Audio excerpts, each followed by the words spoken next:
Next was from Jared Aviat.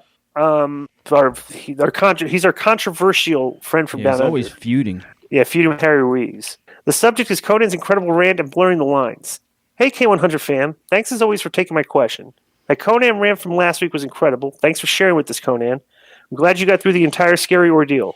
With Preston Shart, a.k.a. the walking glory hole, God did not give him brains, which is obvious, but he did not give him looks. The guy looks so ugly and disgusting that he makes David Bixenspan look like George Clooney. Just a quick question. Short? Some guy from one of our emailers. Yeah, he's actually banned presently. Just a quick question. Sasha Banks was the latest guest on Steve Austin Broken Skull Section show on the WWE Network. She talked about how she was going through depression in early 2019, which caused her to ask for some time off. She left the company for about 5 months. She stated she did not know who Mercedes was anymore. She was the character of Sasha Banks for so long, day in and day out. This made me think. With Konnan being one of the biggest draws ever in Mexico in the 80s and 90s, was there ever a time where Konnan found it hard to know the difference between Charles Ashenoff as opposed to the character Konnan? Any struggles with this that you care to share? How about DI? Did you guys have any trouble with the lines being blurred in your lives? Thank you as always. All the best. Peace.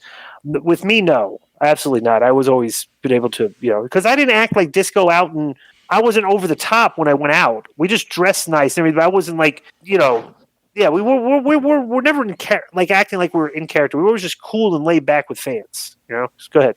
What was the question? Did you ever lose yourself and forget? 1,000%, bro. When people start treating you different, you think you're different, and you're not.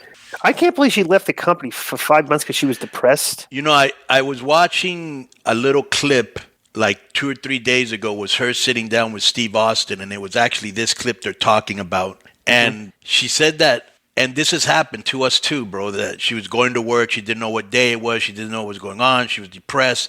WWE is a mega pressure cooker. It always has been, and it still is to this day, because I talk to all my friends, and nothing's changed internally.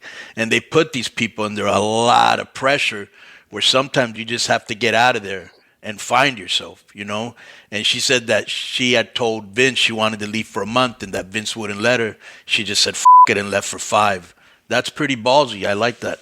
I haven't seen that. You got to get away. You need to get away. Huh? I haven't seen that interview yet, but it sounds intriguing. He's got one with Orton coming up, which should be very good. Those guys have never interacted in any form, really, not on his podcast, not anything. So that'll be a first.